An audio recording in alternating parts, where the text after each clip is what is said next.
I can't remember. What happened on yesterday's show? Previously on the Ron Van Dam Show.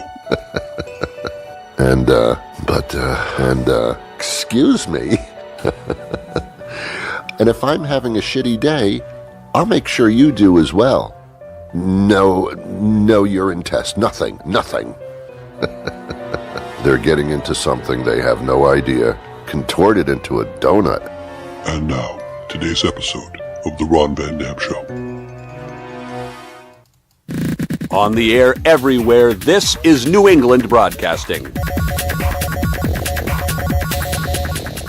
Welcome to the Ron Van Dam Show. Hold on tight. Things can get a bit weird, if you like that sort of thing. Pass the turkey, please. Whatever. Thank you.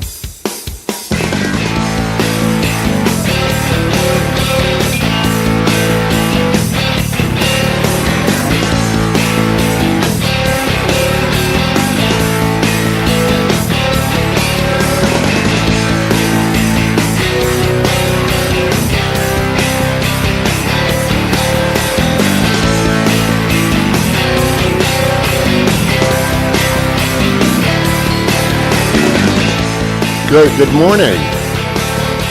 Good morning, good afternoon, good evening, good night. It's the Ron Van Dam Show. Really?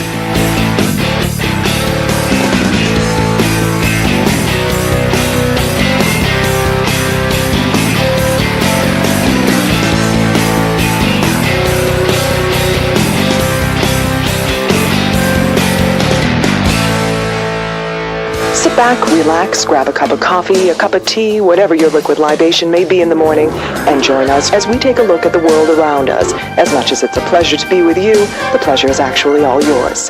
And now, here's your host, Ron Van Dam. I am your host.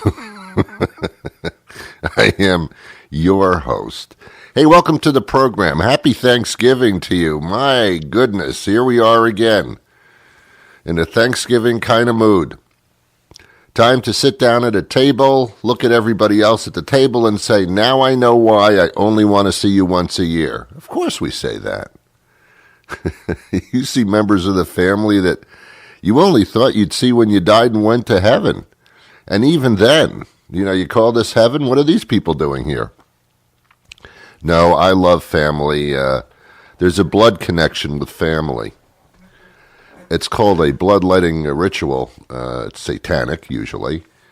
No, I mean, people are people. What are you going to do? So, you sit down at a table, you carve a bird, and you eat things, and then you get tired, and you take a nap, you loosen your pants, and you go to bed. I mean, for holidays, this is not so horrible. I mean, really, it's not so horrible. And then you can actually do things like introduce alcohol into the mix, which just deadens all the pain of having people around you in a large number. It's not a bad holiday. It really isn't. It's an excuse for Ocean Spray to sell tons of cranberry sauce. It's really all for them. It's really it. Don't kid yourself. The Ocean Spray cranberry people created Thanksgiving. It had nothing to do with the Pilgrims. Pilgrims didn't have, they had Thanksgiving every day. They gathered around and they would eat like what was, found, like dirt and stuff and corn, which they called maize because they didn't know any better. They had a big pot in the middle of their house with a fire under it, and they just threw everything into the pot and just cooked it and ate it. It wasn't a big gourmet dinner. There was no green bean casserole. That's our thing.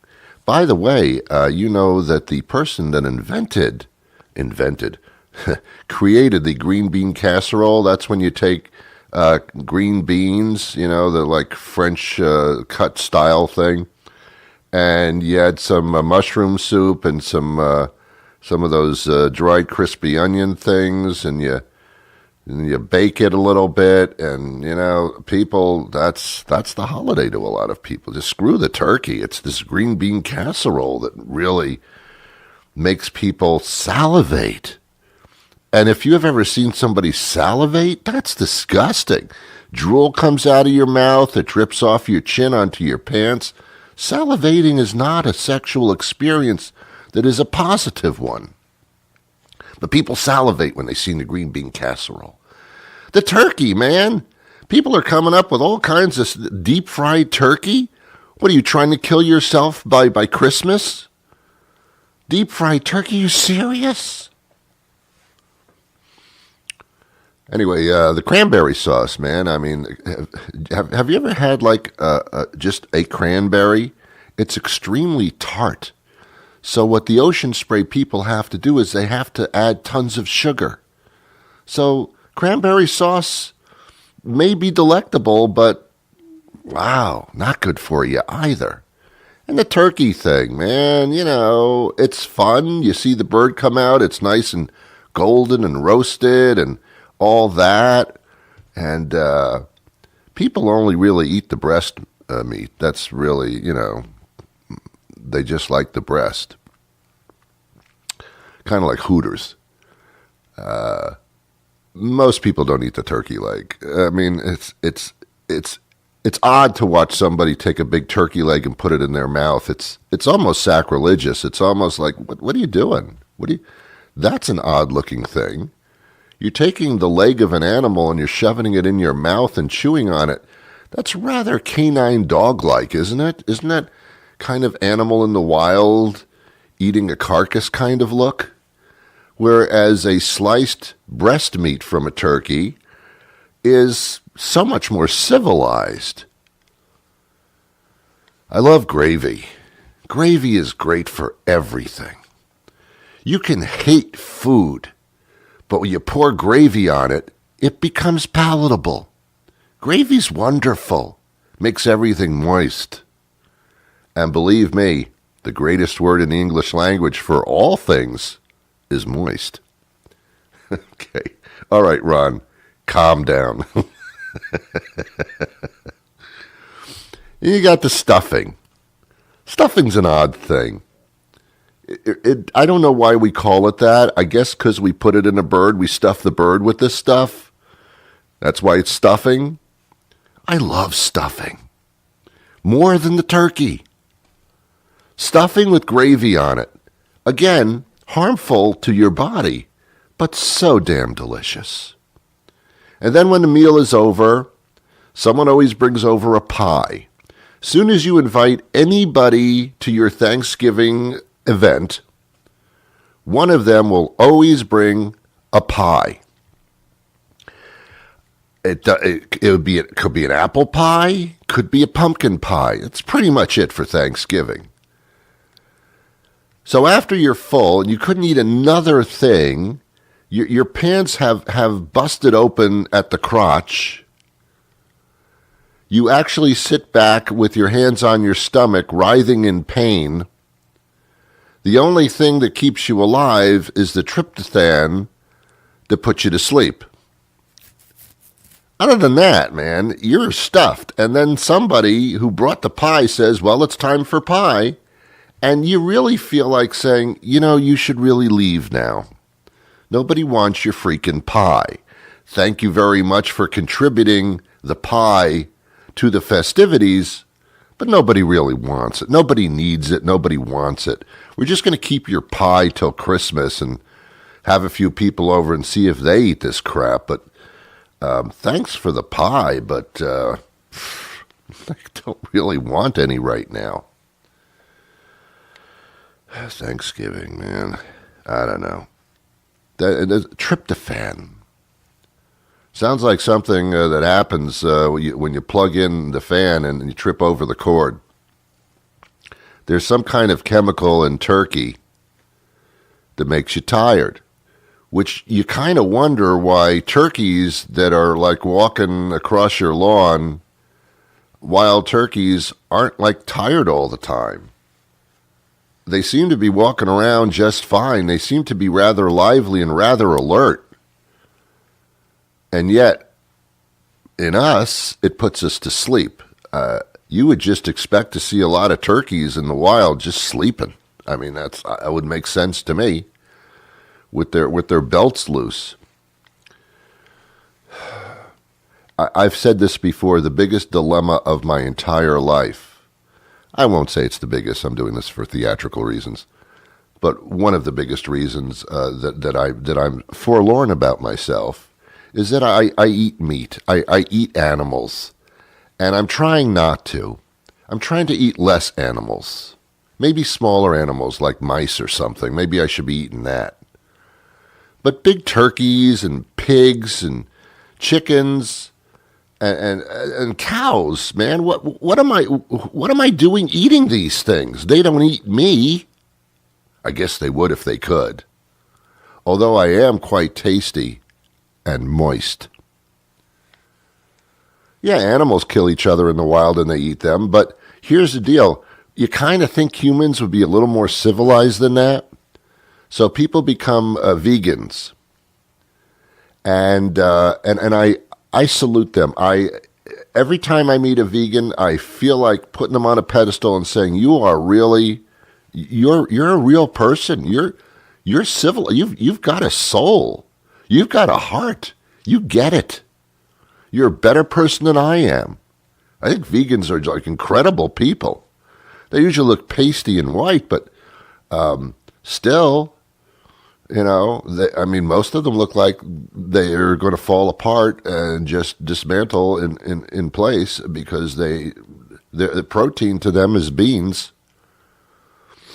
Vegans usually smell pretty bad. They smell like rotten vegetables. I mean, I'm sorry, but you do. Some of you, some not. Most you do. You eat a lot of garlic because there's nothing else really to eat, and garlic gets into your pores and you kind of stink. I mean, and if you're going to eat beans all day for protein and eggs, I mean, I don't want to be in your area when you start farting. I appreciate vegans. I think they're fantastic. They need to stay in their own colony where they can all smell each other. Hey, don't get me wrong. People that eat meat, they smell too. Oh, man, do they smell. Oh, man, do they smell. Hey, everybody smells. Let's face it. Okay, fine. We got that out of the way. But the bottom line is happy Thanksgiving. Ron, that's your bottom line. After all, after complaining for 15 minutes about food, your bottom line is happy Thanksgiving? What are you talking about? Again, that's why I invented alcohol. In Massachusetts, just a few days ago, marijuana became legal. Lines of people like around the block. Why? Because it's Thanksgiving, man. If you can get some pot for Thanksgiving, I don't care. I'll even eat the pie. The CDC, the Center for Disease Control, for those of you that don't follow the alphabet thing, the Centers for Disease Control has put out a very strict warning. And this is actually true, and I make fun of everything, but this is a serious thing. There's an E. coli outbreak in romaine lettuce. If you have romaine lettuce in your refrigerator, the CDC is saying throw it out. Do not eat it. Throw it out. They have also notified all supermarkets across the country and all restaurants, throw out your romaine lettuce. So if you're going out for Thanksgiving or something like that and you see romaine lettuce, scream and head for the hills. No, I mean, just don't eat it. Throw it away. Great, now all the garbage cans are going to be E. coli'd. E. coli doesn't necessarily kill you. I guess it could if you have health complications, which kind of all of us do. How many people don't have a health complication?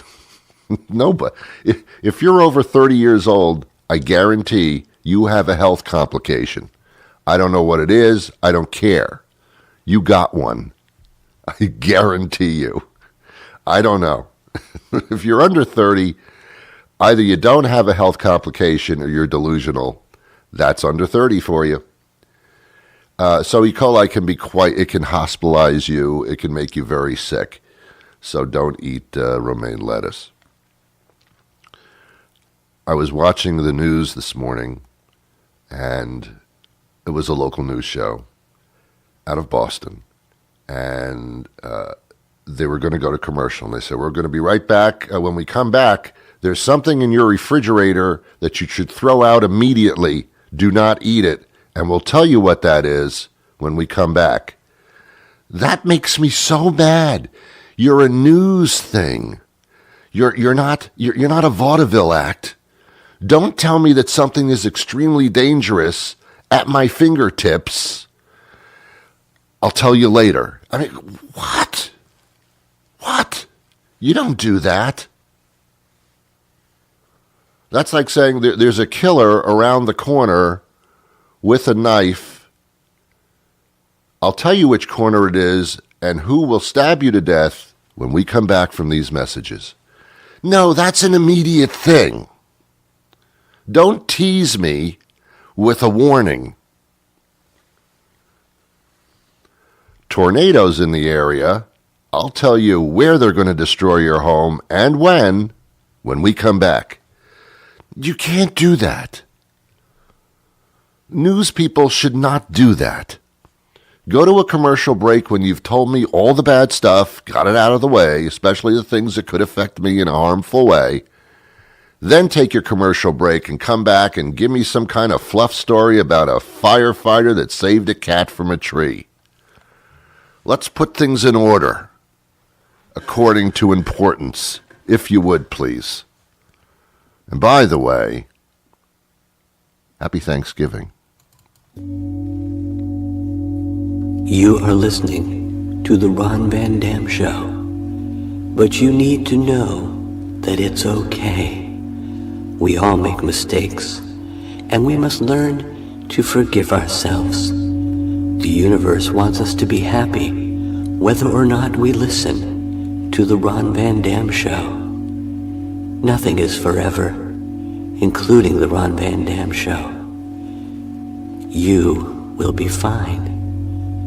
The universe will try to forget about this one.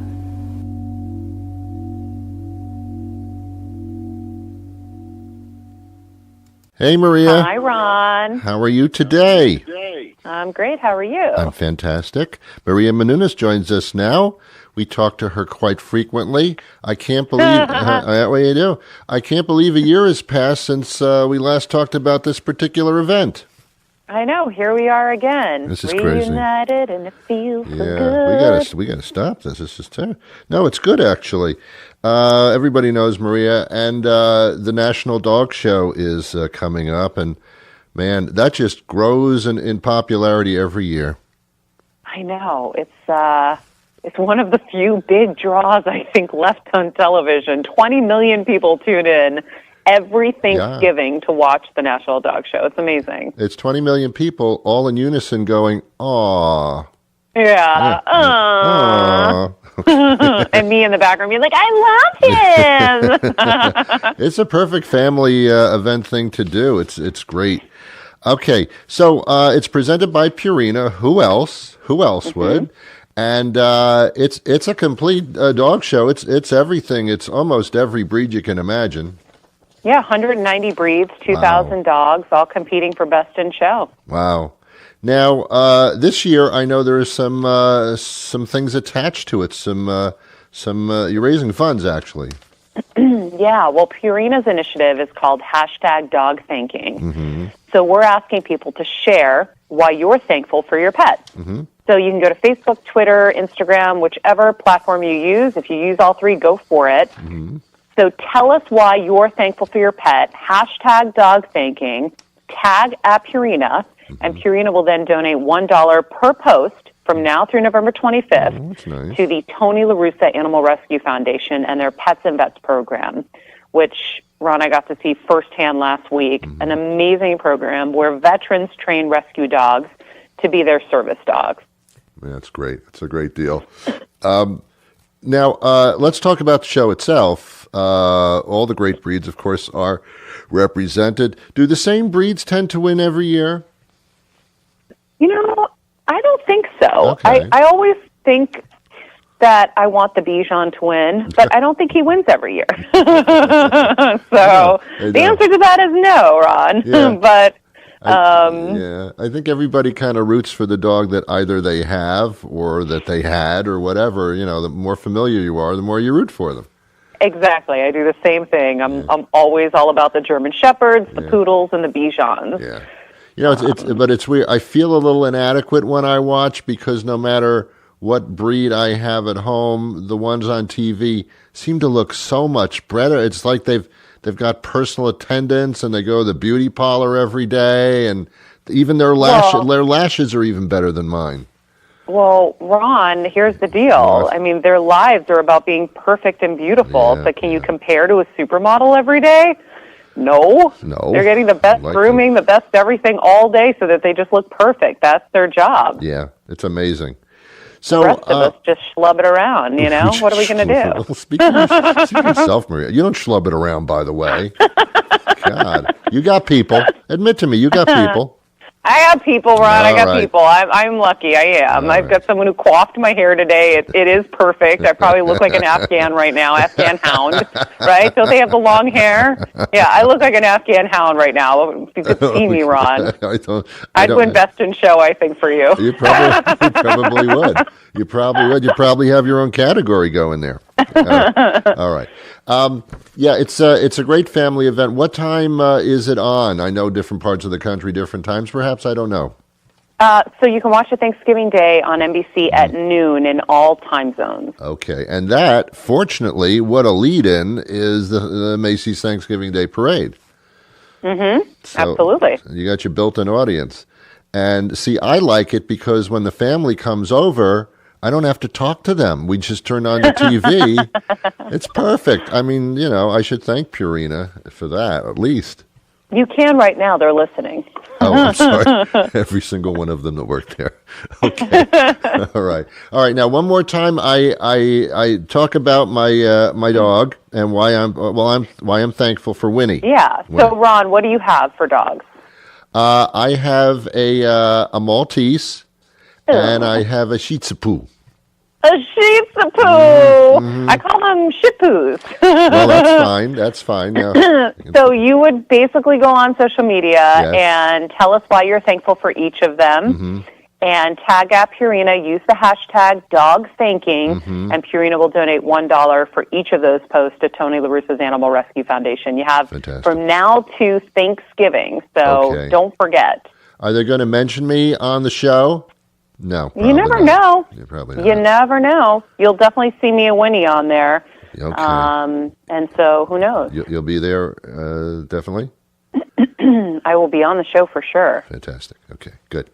Well, we're looking forward to it. Thanksgiving is so close, by the way. It's probably like when I hang up from you, it'll begin. I got to start cooking. Happens very quickly. Absolutely. It is close. All right. So one more time, that website? Oh, you can go to Purina.com for more information. But again, it's the National Dog Show presented by Purina. It will air this Thanksgiving Day at noon on NBC on all time zones. Perfect. It's a happy day. And thank you so much for your time today. Great talking to you again. Thank you, Ron. I appreciate it. Talk to you soon. Take care. Bye-bye.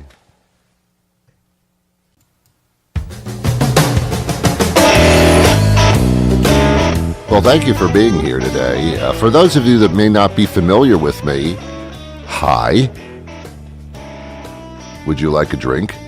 A sandwich, perhaps? I have a few varieties. I have bologna and cheese, a low-sodium ham, tuna fish, which everybody will know you had because you'll smell like tuna fish. Same with the egg salad. Don't even go there. I do have an overabundance of romaine lettuce.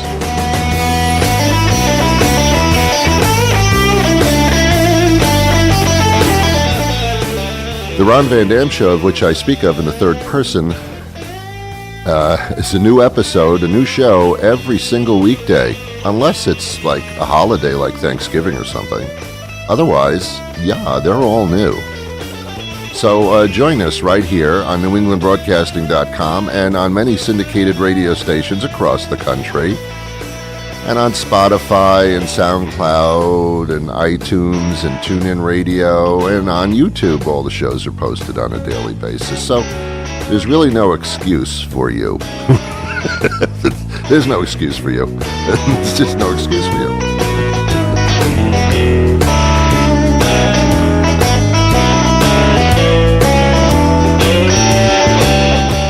Because it is a holiday, I like to acknowledge certain people that make this show very special.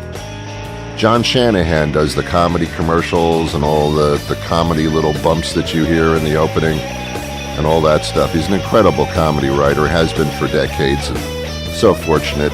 Mr. John Shanahan, let's give thanks for him. The original music that you listen to on this program, such as what you're listening right now, that's Jason Shaw, who composed this music for this program. And we thank him profoundly, Jason. Thank you.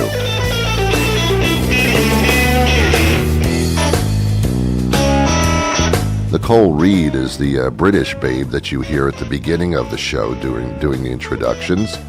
And she also books some of our national guests on the program. So thank you, Nicole.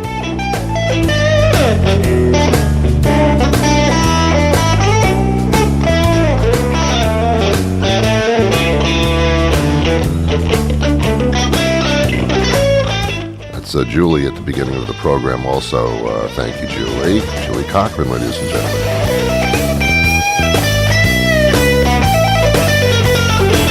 And thank you to you for listening to this program on a regular basis, if that's the case. If not, then screw you.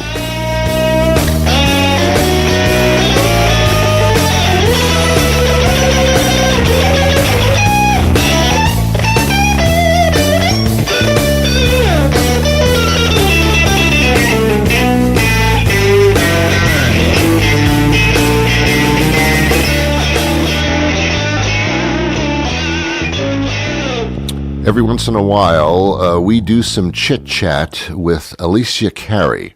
This is interesting. Elesia is a fashion designer, actually, a prominent one, out of New York City, out of Manhattan. I am in the Boston suburbs with this program. So we're from different places. She's a very city girl. I am a very suburb man. And we talk about social issues that we all go through, things that most people don't talk about. It's fascinating, and we're going to do a chit-chat version right now. We're going to raise her on the magic radio thing here. Jag är den och kommer runt personer som tar över. Jag är väl så kan man inte på rum.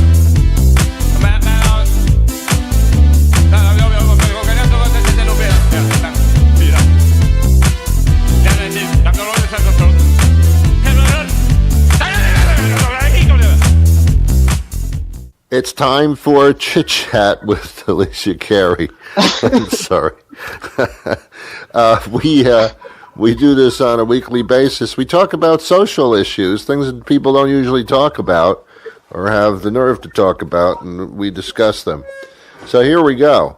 I try to be as friendly as possible, but sometimes I don't know when I'm being friendly and when I'm being creepy. And this is like a man thing, I think. We can discuss that in a second, but if I'm in a good mood and I smile at a stranger who's walking down the street in the opposite direction, sometimes they'll smile back. Sometimes I'll get the feeling like, what am I'm invading them somehow. And I don't know. I don't know what's proper anymore. Huh. Yeah, that is the $1 million question. I'm going to give you my point of view, okay? Right, yeah. And I'm going to try to be a little humble pie about this. All right. Thanksgiving around the corner and everything. Oh, I get it. I think I'm an above average looking woman, okay? Mm-hmm. So I'm going to put that there. Yes. And I live in New York City, and as such, I do get smiled at, talked to, mm-hmm. I think more than the average bear. You know, mm-hmm. I think on a regular basis, there is some sort of eye contact. For me, and I'm going to say this, and I might sound bad, mm-hmm. so forgive me, But if I get a smile or a compliment from a good-looking stranger, I'm good about it. I'm thrilled. I'm skipping down the street. Okay. Now, if it's somebody that I'm not attracted to, or somebody that has come upon me unawares, sometimes in the subway, especially, I immediately get creeped out. Yes. Like, for example, I was buying a cup of coffee the other day, and I had my back turned, and I was, putting sugar in the coffee and everything. And literally, Ron, as I turned around, there's a man that was looking at me in the line. I saw him stare, but I didn't, I kind of let it go. It is what it is. Yes. But I turned around, and he was right there. Yes. And he was like, "Good morning." And I immediately, I said to him, "Sir, can you stand over there?" Like, I didn't even miss a beat. So that's just from my point of view. Now, have I complimented and stared at good-looking men and women? Yes. Men, if I find a man attractive and he's kind of looking towards me, or I'm just feeling good, I'll give him a smile. And women, I personally, sometimes I think it's my mission to give a compliment a day. So even when I'm just kind of like, I see a woman in a little colorful scarf or an outfit, and you can tell when people are proud of what they're wearing or looking and whatever. And I'll say, "That's a nice scarf," or, or lovely shoes or lovely handbag. It takes that 10 seconds makes people happy. But I feel it's like, the difference between a creep and, let's just say, a non-creep is the distance, and it's how you do it. Correct. Do you know what I mean? Does that make sense? Yes, it is how you do it. Because you mentioned a word that kind of struck me, and that's stare. Anybody who stares at somebody, unless it's in a movie, that gets into the creepy area. If you see somebody and you just glance at them and smile and then keep going, that's a feel-good thing. So you're right. Yeah, so I get that. Also, a guy really cannot say anything to a woman. It's kind of not allowed. You can glance and smile and nod or open a door or say hi, but you can't compliment them on anything they're wearing or anything they're doing or the way they look. I don't think that's allowed anymore. Once again, I think it is if you drop it like a pin, if you lay on it, if you, hi, babe. Okay, look, for example, a guy can't just go, "Hey, baby, you're looking good." Actually, I'm lying. Construction guys can still do that. That's their job. Their job is to do that. We forgot the exception. The big exception in this rule. Yes. Still, construction guys right, yes. can do anything. I've been called mommy or mamita or princess or chocolate. I've got so many construction names. All right. Yeah, construction names. I've got construction girl names, but so we're gonna just give them. They have a carte blanche. They still have it. I don't know why. Somehow God gave them that card.